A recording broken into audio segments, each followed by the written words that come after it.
and Clay Henry joining us here on Halftime on this fabulous Wednesday. Clay, apologize getting you on a little bit late there. We had too many callers kind of jammed up there for a moment. How are you? I'm doing great. Good. Oh, I got to turn them on first. There you go. There. I'm doing great, thank you. You're very welcome for needing to answer that 2 times, but good. Let's get into basketball, and we'll do a little bit on the transfer portal with Joe Fouché going out. Must win. I would think you can't lose to Vanderbilt at home this year and Mizzou this year, and for it to be a successful season. I know there's a ton of games leading ahead, but you got to beat Missouri at home, right? Yeah, well, they've dug themselves a hole, and to be real blunt about it, they were handed the soft part of the schedule early, and they're stumbling through it. So the good ones are still to go, and I don't know how Texas A&M, Mississippi State, Vanderbilt are going to finish, but Texas A&M might surprise me because I really like Buzz Williams as a coach, but it's that's not what you would consider to be the top half of the league. And they're going to play those teams. Now, I understand 2 of them were on the road, but they've got to get it sorted out, and they've got to play some defense. And I keep going back to that, and I know everybody's like, oh, you need this, you need that. It starts on the defensive end, and you've got to stop the ball. If you don't, straight-line dribbles to the rim are ugly. And I see that in these streaks. And then the turnovers lead to easy points. So you add that up, and everybody says, well, the other team's shooting great.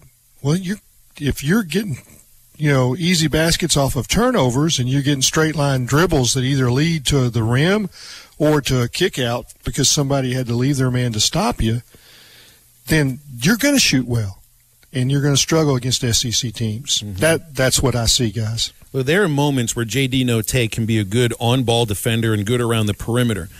Right now, he's one of the only screened. guys. Yeah, he gets screened. Devo can be a good defender sometimes when he's interested in it. But when I see, Chris Likes and Jackson Robinson have kind of been not interchangeable, but they've been splitting some playing time here and there. Neither of them has been a strong defender, and if they're not scoring, which neither has been doing of late, I'm not exactly sure what it is that they're doing on the court at any time then. And you need either of these guys to either score or defend. You're not getting much of that from either of them. Well, I think that what they've had and what I've seen with Eddie Sutton teams and what I've seen with Nolan Richardson teams and what I saw the last 2 years with Eric Musselman. So, there ain't any doubt Eric Musselman can coach defense. He is a terrific defensive player, and he coaches effort, which I did see at Texas A&M. I thought the effort, and he mentioned that after the game, that they played hard. But they don't always mesh on defense. And it has to be where, okay, J.D. can get screened, but then the other guy, the screeners, man, he's got to realize that, the mesh is just not there. And then they give up straight-line dribbles, or, they don't stop the ball in transition. And that they didn't have that happen. And then none of their power forwards defend like Justin Smith defended. And if you just want to focus right on that, it was just amazing how well that they, that guy could cover. And he could cover and defend. And it didn't matter whether he was playing a 1 or a 5. I don't see that guy on this team. I don't see anybody that can, maybe Kamani Johnson can do that. I don't think he's quick enough to cover like Justin, but he can rebound and some other things. So you got to put all these pieces together, and Eric is trying, and you see the frustration because he'll try a different deal that they've worked hard in practice, and then they'll have a breakdown, and he has to go a different direction in the game, and that's not fun as a coach. No, it's definitely not. And like you said, he has tried, I think, every combination, every different scenario that he can come up with, and ultimately the guy knows more basketball and has more basketball knowledge in his pinky finger than probably all 3 of us combined. But has there been a rotation, a combination of things that you saw maybe earlier in the year that you might think is worth revisiting? Well, because you've kind of run out of new ideas. You kind of have to start refiltering them. Drew, the problem with going back and saying, okay, I like this early in the year, it might have been against a combination on the other side that wasn't very good, so it looked good. And that's the fool's gold about non-conference games. You haven't been scouted much yet. The SEC coaches will scout you. I mean, they got 3 guys that are preparing scouting reports weeks in advance, so they got that. So you're playing a team that doesn't have a lot of data on you yet, and they're not as good. They're not as talented. They're not as athletic, and you're also maybe you're getting them in the middle of a 4-game road swing that they're worn down. So that doesn't always lead you to believe what's going to hold up in conference play. And so they're going to get better, and they'll keep polishing and keep polishing. Sometimes you're just polishing that bottle, and the genie never pops out, right? Yeah, unfortunately, it just doesn't happen. So they have SEC talent on this team, but it's still not coming together, and it did come together in each of the last 2 years. So yeah, you don't give up, because this is a really good coaching staff, and they will continue to polish. Yeah, I have faith in them to continue to try the things. I don't think Eric Musselman and his staff or players are going to give up. But when you get to this point in the season and you're riding this losing streak and you've had some losses at home already, fan bases can slowly start to give up. You think if they lose tonight, and I know we don't get an actual actual attendance on the box score because technically it's a sellout every night, could you see Bud Walton going forward being, somewhere around only 8,000 to 9,000 fans showing up night in, night out, when you thought that it was going to be such a big home court advantage? Well, you got several things going on that could put you in that position. One of them is the spike in COVID. People are a little nervous right now, and as they should be. So that kind of grates on people. But all it takes is one win for Arkansas fans and they love basketball. This is a good basketball state, and I think that the tickets have been purchased. It's one thing if the tickets haven't been purchased and you're trying to entice people to come out, but they tend to use things that they've bought or find somebody that does. But yeah, I mean, losing does that to you, but it can turn around in a heartbeat. And the team, all it needs is one win to get some confidence going. It's amazing what kind of an elixir a win is for confidence. That sounds good. Yeah, one win sometimes can change things completely, and we saw that last year. You didn't know one win was going to turn into, I forget exactly what it was, 10 of the next 11 or something like that. 877-377-6963. If you've got any questions for Clay, get him in on a text. We'll take your calls in hour number 2. Hey, CJ's Butcher Boy Burgers is hiring right now. You can make the best burgers and fries in the entire state of Arkansas at either their Fayetteville or Russellville locations. It's a great place to work. They're looking for team players, hard workers, and good attitudes. You can apply online at butcherboyburger.com. You'll see a link that says careers.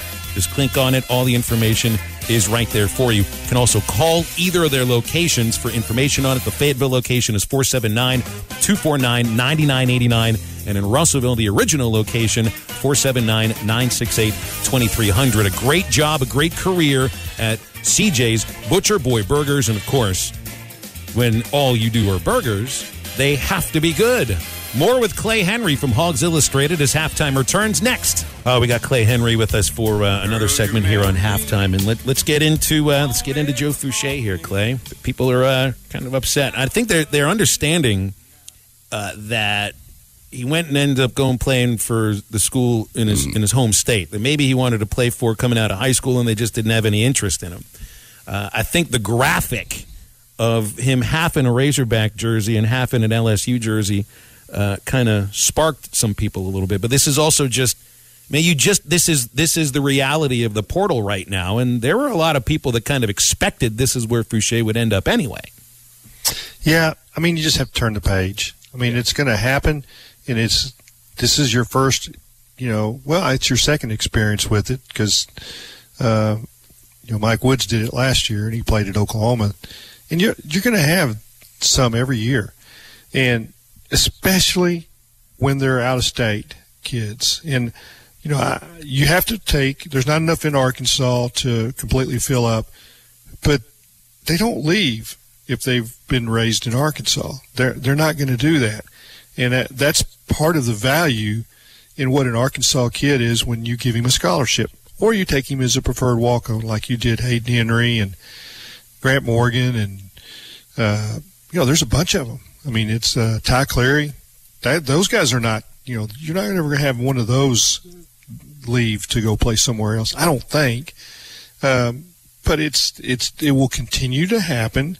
It is the way of the world, unless that you see the NCAA decide that they don't want to do that. But everything is flipping towards the player, and that's just it's more like pro sports.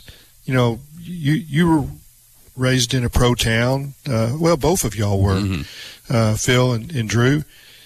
You know that if you get a pro jersey with a player's name on the back, there's a better than 50% chance within the next 2 years he's playing somewhere That's else, right? true. That's true. That's the same in college football. If you buy a Boston Red Sox jersey with Andrew Benintendi on his back, he'll be at Kansas City, and then 3 years from now he'll be at L.A., and then 2 more years he'll be at San Francisco. I mean, it's just the way it is. Yeah. So that's a little bit where we're going. It won't be, there'll be little very seldom are you going to see a guy that's a team captain leave and go play somewhere else. But they're going to go to the NFL. They're going to transfer, and you're going to bring in guys, and that's what the Boston Red Sox did. They replaced Andrew Benintendi. The Razorbacks have to do the same thing. And Clay, you remember when baseball first instituted free agency, and you heard the same thing when the NBA and NFL did all the same thing. Sure. It's going to ruin the sport. Things are never going to be the same. It did not ruin the sports, but college sports is a different thing. It is a different thing than professional sports. Is this the kind of thing that you think might chase fans away? I think winning is the magic dope. There are a lot of people that had left in the Chad Morris time, or the John L. Smith time, or the Brett Bielema time. Losing will run them away, but winning will bring them back. So if you're not able to figure it out, I'm talking about Sam Pittman and his staff, and they don't win, yeah, that'll be what they cite. But really what it is losing. And winning is an awful lot of fun. And, you can, Trey Williams was not a Razorback. He was Columbia, Missouri, and came to Arkansas because of these coaches. And everybody cheered him like crazy when he tore up Texas A&M. And I think that's what will be the case. If you tear up Texas A&M and play great, against the Mississippi schools and win enough games to go to a bowl game, a decent bowl game, Arkansas fans will be there. And I just, I point to basketball. People, attendance dropped off when losing, but it got good. You go to a soccer game and it's full. You go to baseball, it's full. In baseball, college baseball is a transition sport in that guys don't ever play their senior year. If they do, it's an accident, right, Phil? Yes, I think no, it is not an accident. You're right about that. So, there's people leaving after 2 years, 3 years in college baseball, and, Mississippi State will fill up their stadium with a new bunch of players this year. I mean, it's, they transfer, they leave the program, and, they turn pro or they go somewhere where they can get on the field. We understand that. I think that's the way it'll be in football and basketball. And, it's guys left. Moses Moody left early, and everybody kind of celebrated that, right? Yeah, they did. That's right. And you kind of, like, well, this is an advertisement for the program, right, Drew? Yeah, that's exactly the way that you have to look at it. And when you talk about the transfer portal, and NIL and everything else that college football, what people view it to has become, it almost feels like it's, and I don't know if it's just me just, thinking this way, but it feels like everybody kind of looks at it as with such a short-term mentality. How long until people finally do adjust to it, or is it always going to be the he leaves us, he hates us, we hate him now mentality, or do we eventually get to that pro way of thinking as a fan base of, well, it is what it is?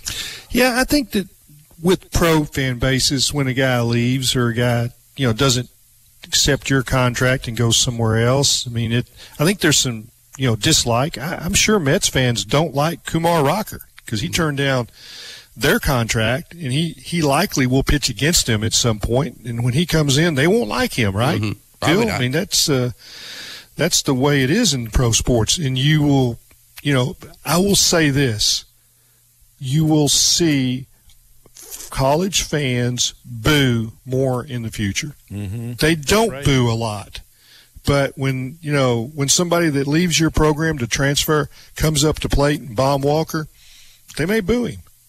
If a guy played at Arkansas 2 years and decides to go play at LSU his final year and he gets on the mound to pitch, they may boo him. And that doesn't happen much in college. It happens all the time in pro sports. And they're going to lose that little touch where they say they're amateurs. Mm-hmm. Now, I don't know that we've reached the final model on NIL. And I heard an interview with Greg Sankey before I guess it was right after the SEC championship game, where he says that we're still trying to figure out, but it may take legislative action, something in Congress to change. If it gets to be where they say this is out of control, they may come back and say we're going to say no more graduate transfers, or no. There may be some tighter restrictions on what the portal is. Mm-hmm. It does feel like the situation is asking for some. Yeah, NCAA sort of can't guideline. do it though. Yeah, you're right. And ask Congress to do anything right now. Sure. No, Clay, appreciate you, man. Thank you. I enjoyed it as always. BetOnline would like to wish you a happy new betting year as we continue our march to the playoffs and beyond. BetOnline remains the #1 spot for all the best sports wagering action for 2022. New year and a new updated desktop and mobile wagering to sign up today and receive your 50% welcome bonus on your first deposit. Just use our promo code BELIEVE to get started. That's BLEAV. From football, basketball, hockey, boxing, and UFC, right to your favorite Vegas casino games. Don't wait to take advantage of all the amazing offers available for 2022. BetOnline is the fastest and easiest way to wager on all your favorite sports. BetOnline, where the game starts.